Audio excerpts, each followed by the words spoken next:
It wasn't the kind of shock that makes you scream. It was the quiet kind, the kind that knocks the breath out of you and leaves your hands shaking, even though your voice can't find a single word. The curtains were gone. The crib was gone. The tiny dresser where I had folded all his little onesies, all lined up by color, gone.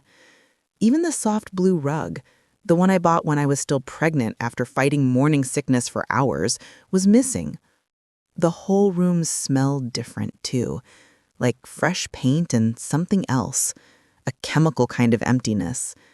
I stood there, gripping the doorframe with one hand and the edge of my coat with the other, staring at the hollow space where my son's whole little world used to live. And the only thing ringing through my mind, louder than my heartbeat, louder than my breath, was my sister's voice from 3 days earlier. "Don't worry, I'll take care of everything here." I didn't know then what she meant, but I would soon. And the truth would change everything. Normal life set up. If you had asked me a year ago who I trusted most in this world, after God, after my own husband, I would have said my sister, Salma. She was older by 4 years, calm where I was anxious, confident where I second-guessed everything. She moved through the world like she owned it, even when life wasn't gentle with her. And me, I was always the softer one, the one who apologized first, even when I was wrong. My husband Amir used to joke, "You and your sister balance each other. She storms through life, and you keep the sun warm behind her." Maybe that was true, once, before the pregnancy, before the exhaustion, before the quiet arguments that started filling our home like fog, before I started needing my sister more than I ever had. I gave birth to our son, Yusuf, on a cold Thursday evening in November. I remember the smell of winter inside the hospital room, crisp, sharp, and the way my son's tiny fingers curled around mine like he already knew me. Motherhood humbled me in ways I never expected. The sleepless nights, the fears I didn't even know existed, the ache in my back that never quite went away. And Salma, she was there for all of it. She brought me warm soup when breastfeeding left me dizzy. She held Yusuf when my arms shook from exhaustion. She told me I was doing fine, even on days when I felt like I was drowning. So when she said she wanted to stay with us for a while, I didn't question it. I needed help, and she needed a place to breathe after her breakup with that man, the one none of us liked in the first place. I thought we were helping each other. I thought she was healing. I thought sisterhood meant something sacred. Looking back now, I can see the small things I missed. The way she walked into my baby's room without knocking. The way she rearranged things, just to make it easier for you. The way she side-eyed my husband when he bought something for the baby without telling her. The way she told me, more than once, "You're too emotional these days. Let me handle it." I was too tired to see the boundary slowly being erased. Too tired to see that help was becoming something else. Something controlling. Something possessive. Something I didn't recognize. Not until it was too late. Still, if someone had asked me then, "Do you trust your sister?" I would have said yes, without thinking twice. But life has a way of teaching you who people really are. Not with one big moment, but with 1,000 small ones that don't make sense until the end. A small, unsettling shift. It started with a phone call. My mother, sounding worried in that quiet, polite way she does when she's trying not to panic. "Beta, your cousin is sick, very sick. We don't know what's going to happen. Can you come home for a few days, just to support your aunt?" I remember looking at Yusuf sleeping in his crib, his tiny chest rising and falling under the soft yellow blanket. He was barely 3 months old. Traveling alone with a newborn felt impossible, and Amir couldn't take off from work. Before I could even speak, Salma put her hand on my shoulder. She said, "You go. You need this, and I'll take care of him. I promise." Amir looked uncertain, protective even, but he didn't argue. He trusted her too. Or maybe he trusted her more than I did even then. My mother lived 5 hours away. I packed lightly, a few clothes, my shawl, my prayer mat, and I left the next morning. I remember kissing Yusuf's forehead before I left, breathing in that sweet, milky smell that only babies have. Just 3 days, I whispered to him. Mama will be right back. Salma stood behind me, arms crossed, smiling a little too tightly. Go, she said. Everything will be perfect when you return. At the time, I thought she meant the house would be clean, or that she'd help catch up on the laundry, or that she'd rest, too, after weeks of helping me. I never imagined she meant something else. Entirely. While I was away. Those 3 days, I felt the distance. Not just the miles, but something else. Something I couldn't name. Salma texted updates, short, clipped ones. He's fine. Sleeping. Don't worry. No pictures. No calls. No videos. I thought she was just overwhelmed. Taking care of a baby is hard enough, let alone taking care of someone else's baby. But something inside me, a mother's intuition maybe, felt tight. I even mentioned it to my mom one evening when we washed dishes together. She's not sending any pictures, I said. It's strange. My mom shrugged. She's helping. Maybe she's tired. Don't overthink. But I was a mother now. Overthinking came naturally. Still, I tried to quiet the unease, tried to focus on family, on prayer, on supporting my aunt through her worry. It wasn't until I got home, keys still in my hand, coat still buttoned, that I realized my instinct had been right all along. Because nothing could have prepared me for the sight of my baby's room. At the doorway, my breath caught. The silence was loud. The emptiness was louder. And the only thing before I could even step inside was my sister's voice from behind me. Oh, you're back early. For a moment, I didn't turn around. I couldn't. I was afraid that if I looked at her face, at my sister's face, I'd see something I wasn't ready to understand. My eyes stayed fixed on the bare walls, the faint outline where picture frames used to hang, the pale patch on the floor where the crib had pressed down the carpet fibers. Somehow, the emptiness felt louder than a scream. Behind me, I heard the soft tread of Salma's slippers on the hallway tiles. She came to stand beside me, arms folded lightly, like someone inspecting a room she had just finished redecorating. There was no guilt on her face, no apology, just calmness. A calmness that made my stomach twist. "You're back early," she repeated, her voice strange, too light, too relaxed. "I didn't expect you until the evening." My throat tightened. "Where?" I swallowed hard. "Where is everything?" Salma blinked at me like she didn't understand the question. "Oh, that."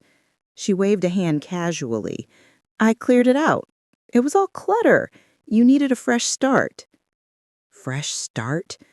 The words hit me like a punch. Clutter! My baby's room? His crib, his things, his... My voice cracked, trembling between confusion and rising panic. "What do you mean you cleared it out? Where's my baby's crib, his things, his..." My breath broke. "Where is my son?" Her expression shifted. Not shocked, not confused. Annoyed. Annoyed that I was asking questions she didn't want to answer. "He's sleeping," she said sharply. "In my room. It's quieter there. And safer." Safer. A cold, heavy fear settled in my chest. My legs carried me down the hall before my mind caught up. I pushed open her bedroom door so hard it hit the wall. And there he was. Yusuf. My baby. My heart. Sleeping peacefully. And a completely different crib. Not his. A new crib. New sheets. New blankets. On Salma's side of the room. Her perfume lingered in the air, mixed with baby powder and something else, something territorial, something possessive. His clothes were stacked neatly in her dresser, his bottles lined up beside her bed, his favorite stuffed lamb tucked right under her pillow. It felt wrong, deeply, instinctively wrong. I reached for my son, lifting him gently into my arms. He was warm, soft, breathing slow. Mine. He was always mine. Behind me, Salma sighed, a long, exhausted sigh, like I was the one being unreasonable. I knew you'd react like this, she muttered. I clutched Yusuf tighter, turning toward her. What did you do? I whispered. She leaned against the doorway, arms crossed, expression unreadable. What I had to do, she said. For him. For you. For all of us. My breath trembled. What are you talking about? Her eyes met mine in a way that made my entire body tense. I'm talking, she said softly, about the fact that you're not stable enough to take care of him right now.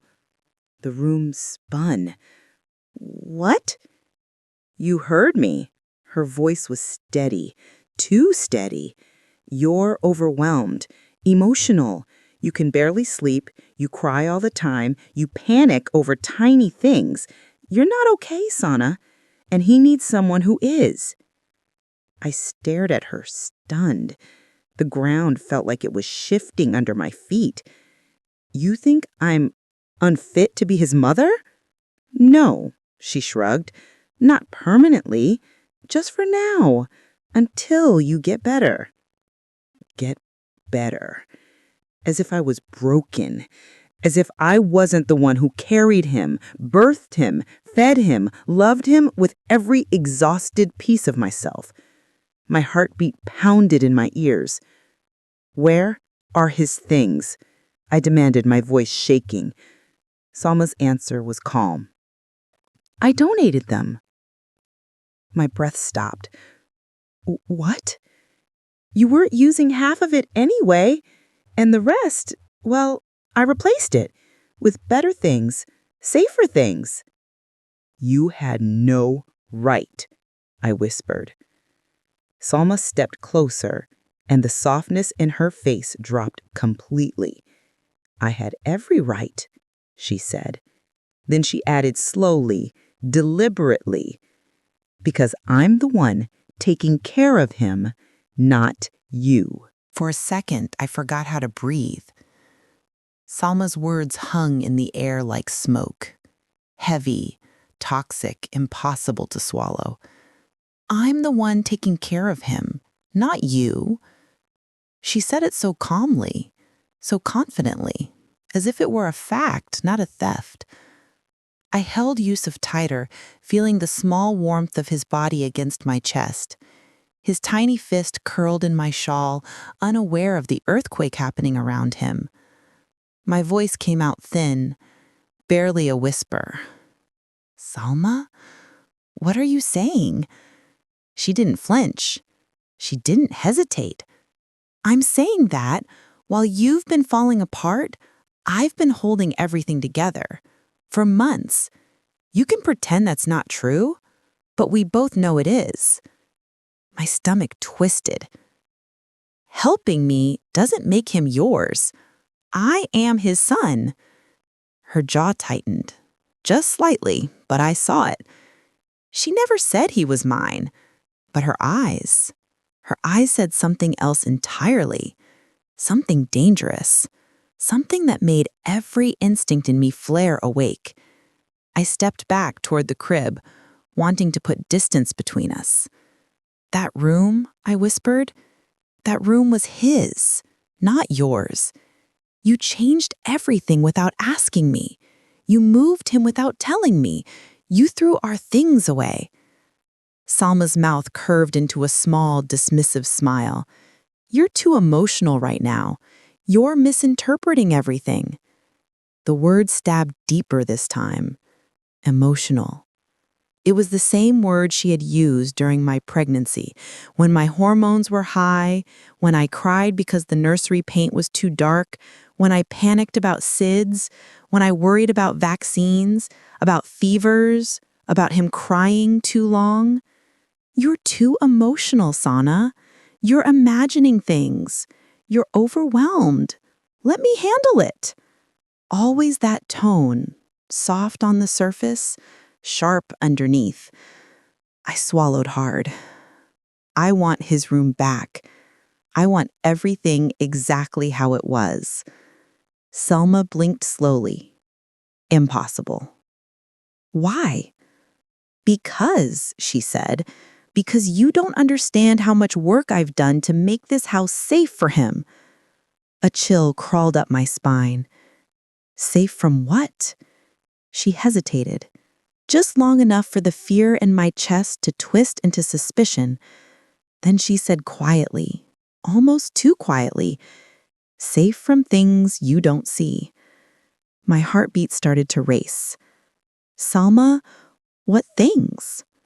Her gaze drifted toward Yusuf, sleeping peacefully in my arms.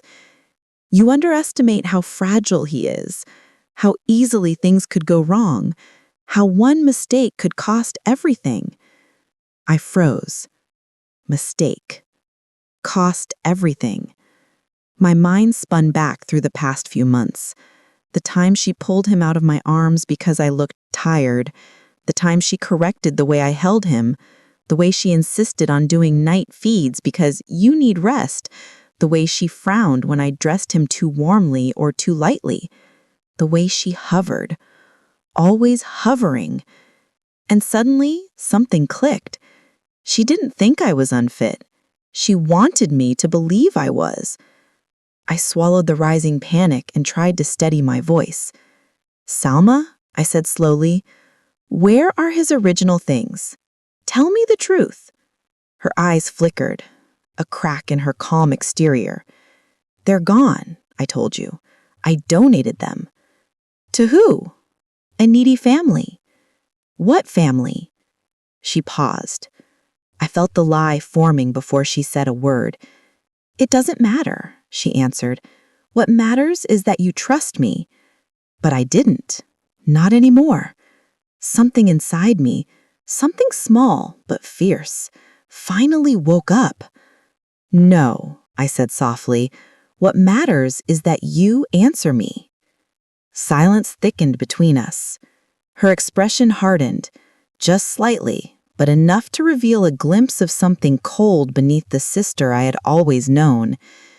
You're tired. You should rest. Give him to me. She held out her arms.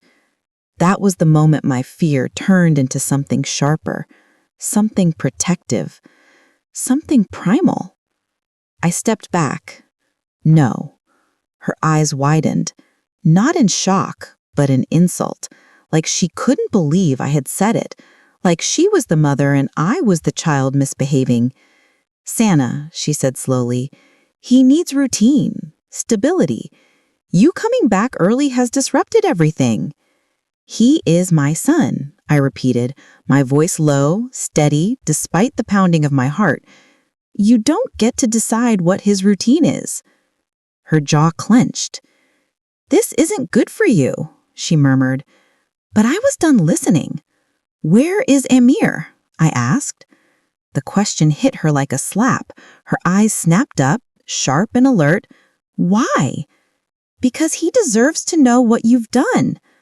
A flicker of something dark crossed her face. Amir already knows, she said. My breath caught. What? He knows you haven't been yourself. He knows you're struggling. He knows you need support. The room tilted. Did you talk to him about me? I whispered. Of course, she said simply. Someone had to. My knees went weak. She had been talking about me behind my back, convincing him, influencing him, guiding what he saw, shaping the story. How much did you tell him? I asked. She smiled, a slow, unsettling smile. Everything. Everything. That word stayed suspended in the air like dust, catching the morning light in a way that made it look almost harmless. But it wasn't harmless. It was a knife, and the person holding it, steady, unblinking, was my own sister. My voice came out small, but steady enough to surprise even me. "What did you tell him, Selma?" She tilted her head, like she was examining me or deciding how much truth I deserved. "I told him the truth," she said calmly, "that you're overwhelmed, that you're anxious, that you're not sleeping, that you're afraid all the time." My throat tightened. Those were things I had told her in confidence, quiet confessions whispered late at night when exhaustion made my walls soft and my heart too exposed. "You twisted my words," I whispered. "No, I protected your family. I stepped in where you were slipping. Amir understands that." I shook my head, clutching Yusuf a little closer. "You had no right." Her jaw flexed. "Someone had to step up. You weren't coping." There it was again, that subtle, cruel suggestion, that softness she used like a weapon, that tone that made you doubt your own sanity. I took a slow breath, grounding myself in the warmth of my son's body, the softness of his tiny cheek resting against my chest. "Where is Amir?" I repeated. Her eyes shifted, not much, just a flicker, but enough to tell me something was off. "He's at work," she said. "What time did he leave?" "Early." Too early if she was telling the truth. He normally left around 8:30. The clock on the hallway wall read 9:10. Something didn't add up, and Salma knew it, felt it. "We talked before he left. He thinks you need rest. He thinks—" She cut herself off, but I heard the unspoken words anyway. "He thinks you're not capable." I felt a heat rising inside me. Not anger at first, but humiliation. The quiet kind that burns slow. The kind that makes your ears hot and your hands cold. "Salma," I said quietly, "I need you to step aside." Her eyebrows lifted slightly, like I had told her a harmless joke. "Step aside?" "Yes," I said firmer this time. "Move." She didn't. Instead, she took a calm step forward. "Sana, you shouldn't be holding him right now." My heart lurched. "Why not?" "Because you're shaking." I looked down. She wasn't wrong. My hands were trembling. Not from instability, not from weakness. From adrenaline. From fear. From betrayal. But she looked at that tremble with something frightening in her eyes, like proof. Proof she had been waiting for. Proof she could use. "Give him to me," she whispered. Her voice was too soft, too patient, too practiced. "No." The word escaped me before I even realized I'd said it. And for the first time since I'd known her, since childhood, since shared secrets and late-night talks and borrowed clothes, I saw something in her face crack. It wasn't anger. It was disbelief. Disbelief that I, the quiet one, the apologizer, the peacemaker, had dared to challenge her. "Sana," she said sharply now, "you're not thinking straight. You just got home. You're exhausted. You're scaring me." That stopped her cold. She blinked, twice. "Sana," her voice softened again, "I would never scare you." But she had. She was. She didn't even realize it. Or maybe she did. "Move," I repeated, my voice steady in a way that surprised us both. "Or I'm calling Amir." That changed everything. Her eyes narrowed, the first open sign of hostility she'd shown. "Why would you call him?" "Because he needs to know the truth." Salma's lips tightened. "He already knows the truth." I stepped forward. No, he knows your version. Now he'll hear mine.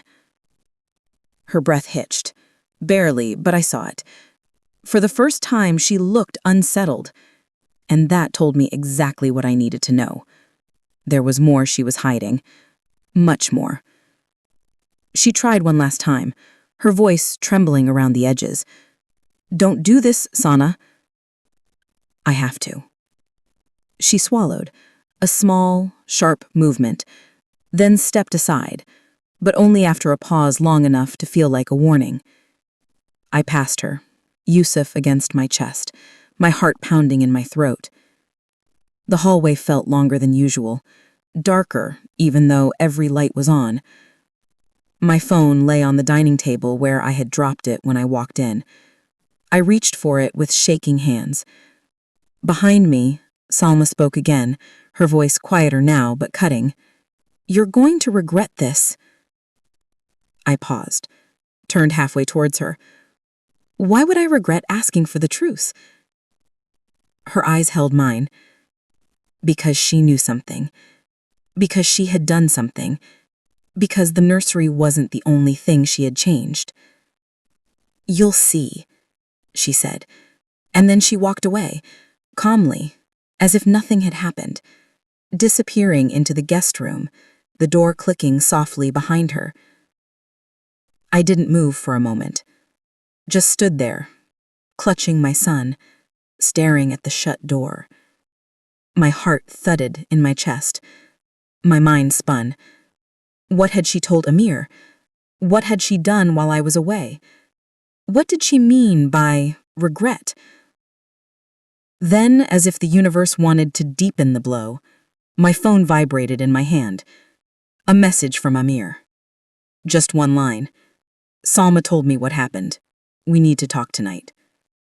My breath stopped. What had been told? What version of me had she painted? And what was waiting for me when he came home? I stared at Amir's message until the letters blurred. Salma told me what happened. We need to talk tonight. Yusuf stirred against my shoulder, making a soft, sleepy sound that pulled me back into my body. I tightened my hold around him, kissed the top of his warm head, and tried to breathe. What had she said? What did Amir believe? Why would he text me instead of calling? 1,000 thoughts ran through my mind, each one darker than the last. I typed a response, erased it, tried again, erased it again. Everything sounded defensive, panicked, and I didn't want to feed whatever story she'd spun. So I didn't reply. Not yet. I walked into the kitchen, the tile cold under my feet. I settled Yusuf in the crook of my arm and reached for his bottle. As I warmed the milk, I replayed every conversation from the past few months, every moment she had interpreted for me, every decision she'd influenced, every whisper she shared when I was too tired to challenge her. And suddenly, like puzzle pieces snapping together, things made sense. The times Amir seemed distant after talking to her, the subtle way she inserted herself into our marriage, the comments about how fragile I'd become. I felt sick, not just from betrayal, but from shame. Shame that I hadn't seen it sooner. The bottle warmed. I fed Yusuf. His tiny hand rested on my chest, grounding me. When he was done, I held him until his breathing went soft and deep again. Then, carefully, I laid him in his crib. The new one, the one I hated looking at.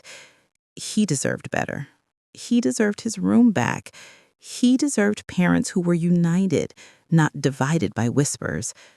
Amir would be home in a few hours. I didn't know if the conversation would heal us or break us, but I knew I couldn't sit in silence. Not anymore. The first real confrontation. The afternoon dragged on like wet cloth. Salma didn't leave her room, not once. Not even for water. I wondered if she was avoiding me or planning her next move. When Amir's car finally pulled into the driveway at 6:45 p.m., My heart slammed against my ribs so hard I had to steady myself on the kitchen counter. The front door opened. His footsteps were slower than usual, hesitant. He stepped inside, closed the door quietly behind him, and set his keys on the table.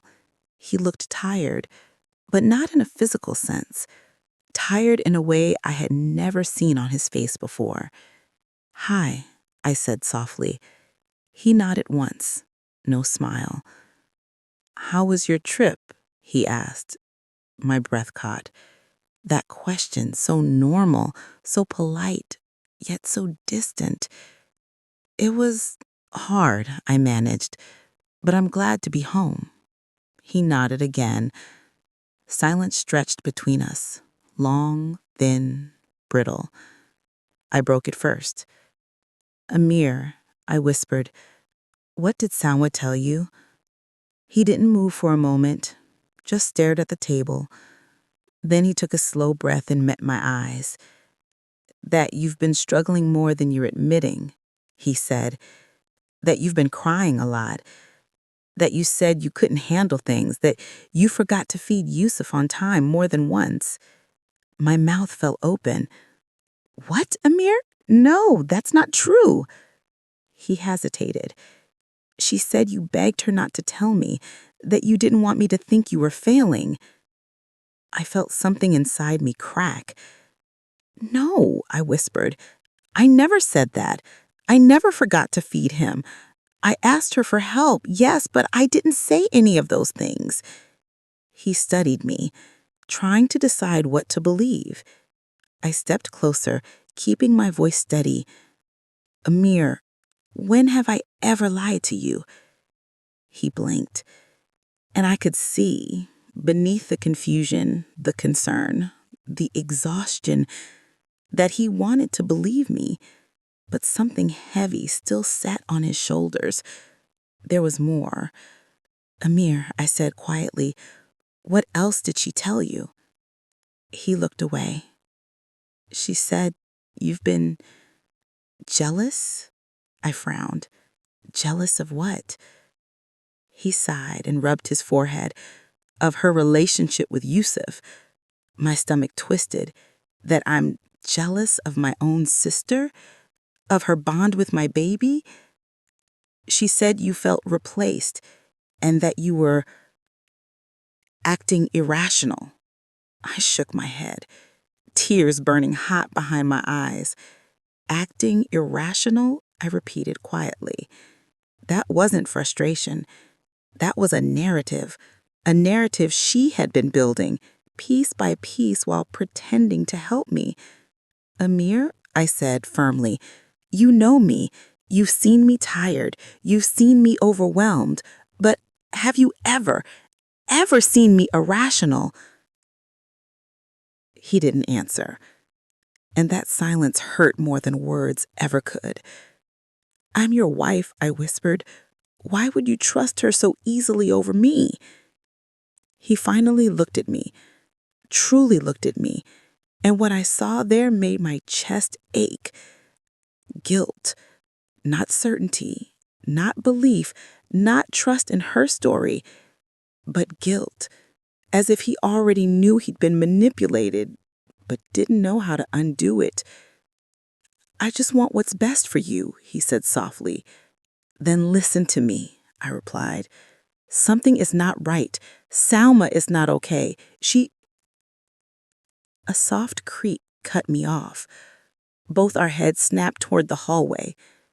Salma stood there, silent, watching us, her face calm, her expression unreadable, her hands clasped neatly in front of her, almost like she had been listening the entire time. She stepped forward slowly. "Amir," she said, her voice sugar-sweet, "can I talk to you alone?" I felt my blood run cold. "No," I said sharply. "Whatever you have to say, you can say it here." She blinked in that innocent way she had perfected. "Sana, this is between adults who are trying to help you." My breath caught. and Amir looked like he'd been slapped. "Salma, stop!" She turned to him, eyes whitening as if she was the injured one. "I'm only trying to protect her." "No," I said, stepping closer. "You're trying to replace me." Her whole face froze, like I finally said the one truth she didn't want spoken aloud. Then slowly, she smiled. Not kindly, not apologetically. A small, thin, knowing smile. "You're tired, Sana. And tired people imagine things." Something inside me snapped. Not anger, not rage. Something colder, clearer. "Amir," I said without taking my eyes off her, "ask her one question." He hesitated. "What question?" "Ask her why she sold Yusuf's things." Amir stiffened. Salma didn't. She didn't even blink. Instead, she tilted her head and smiled a little wider. "I did what was best for him." My breath trembled. "What does that mean?" Her eyes gleamed, sharp, unsettling. "It means you weren't the only one who didn't want that room anymore." I didn't sleep that night, not even for a moment. Every time Yusuf stirred, every time the house creaked, every time a car passed outside, I jolted awake again. Not because I was scared of the dark, but because I was scared of her. Salma. Her gentle smiles weren't gentle anymore. Her helpfulness didn't feel helpful. Her presence pressed against me like a weight, a shadow always one step too close.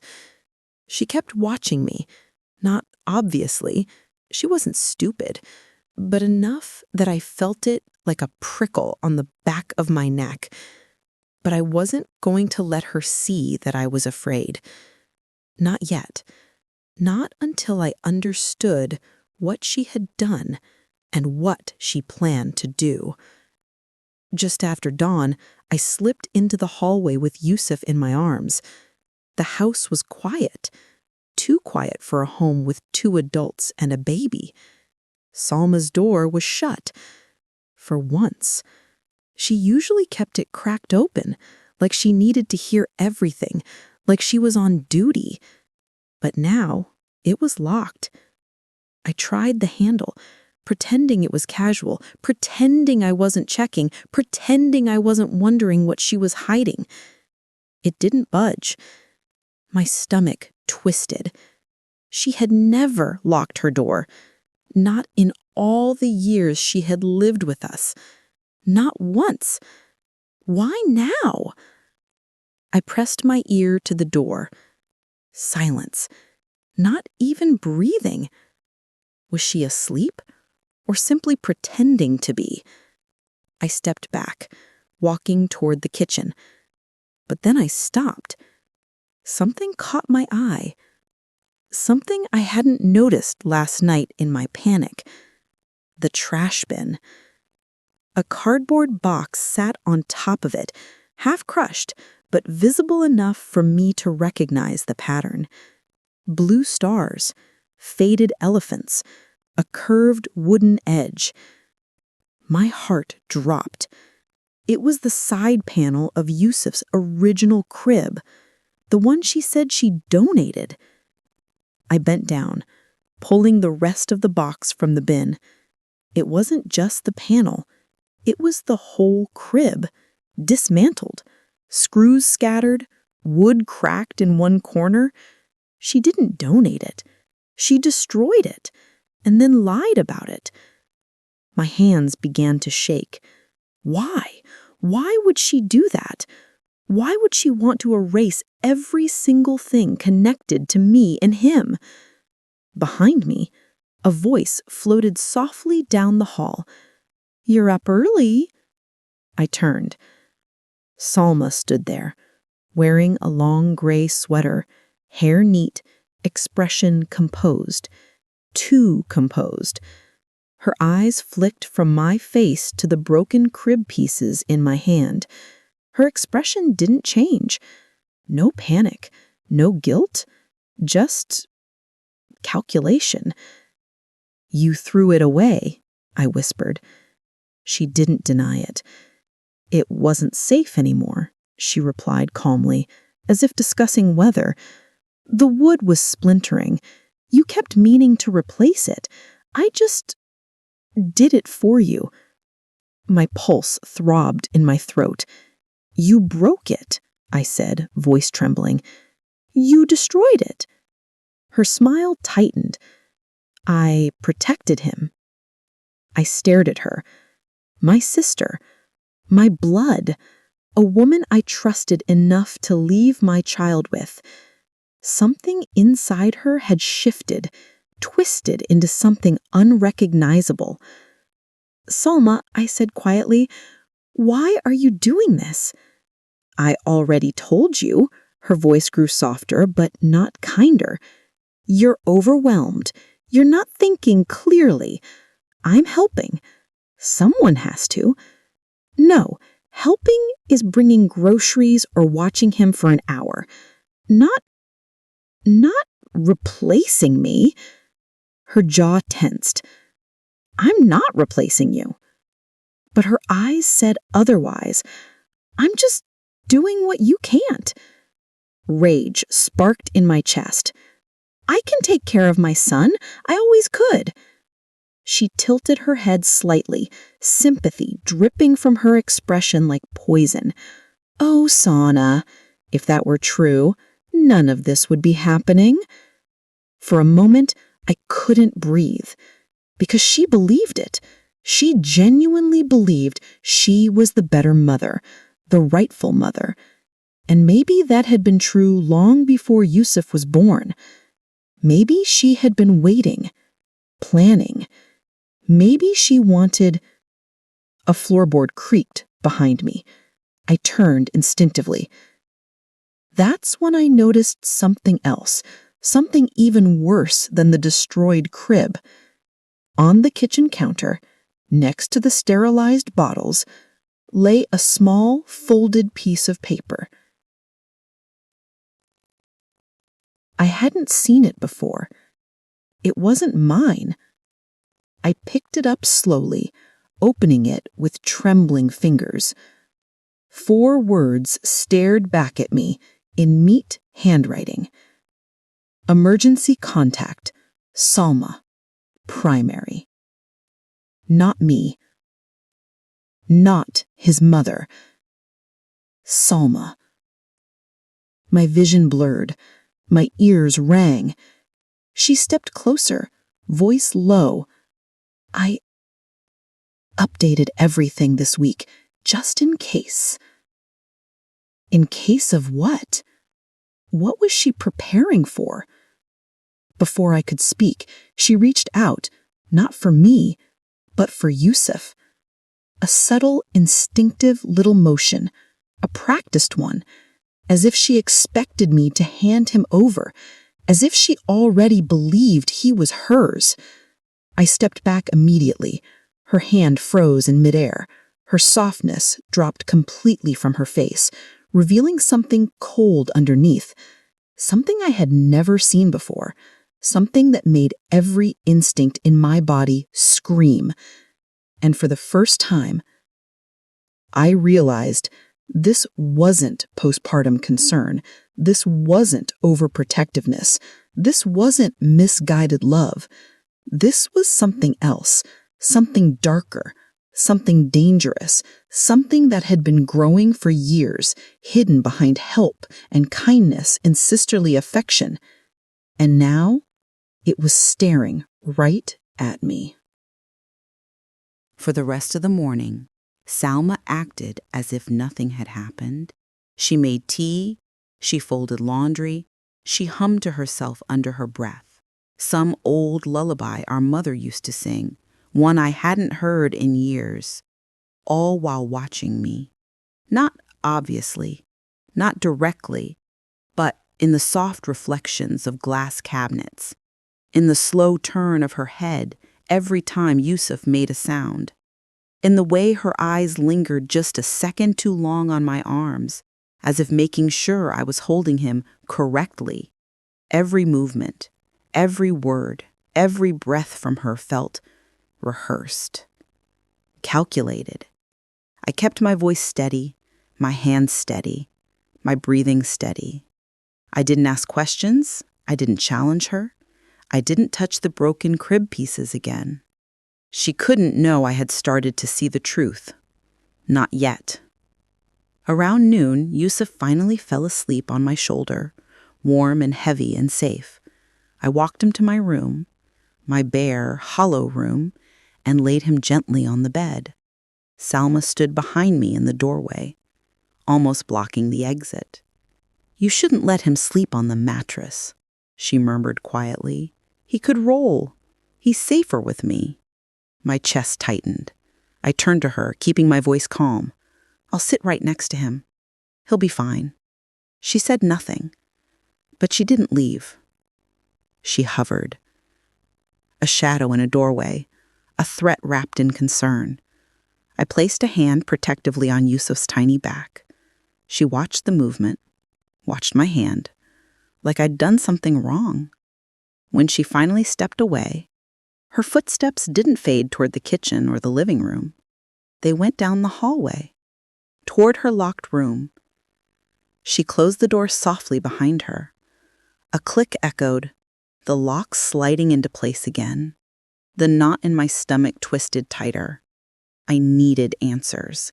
Not guesses, not fear, not instincts. Real answers. And there was only one place they could be hiding. When I was sure she wasn't coming out, I picked up my phone and opened the gallery. The folder labeled Yusuf. Photos from the last 3 months appeared. First smile, bath time, sleepy mornings, messy afternoons. But something felt wrong. Too many pictures had been taken on angles I didn't remember, moments I didn't recall capturing. Even photos of me, holding him, feeding him, rocking him to sleep. Photos someone else must have taken. Someone who didn't ask. Someone who watched. Someone who was always there. My pulse spiked. Then I remembered something. Before Yusuf was born. Before any of this. 7 months ago. The day we came home from the hospital after a scare. A false alarm, just early contractions. I had asked Salma to bring my maternity bag to the bedroom. She had gone to get it. She had been gone for too long. And when she came back, she had that same expression she wore now. Calm, concerned, and something else underneath. Something possessive. At the time, I was too exhausted to question it. But now, I scrolled further back to the pregnancy photos, the ones I hadn't looked at in months.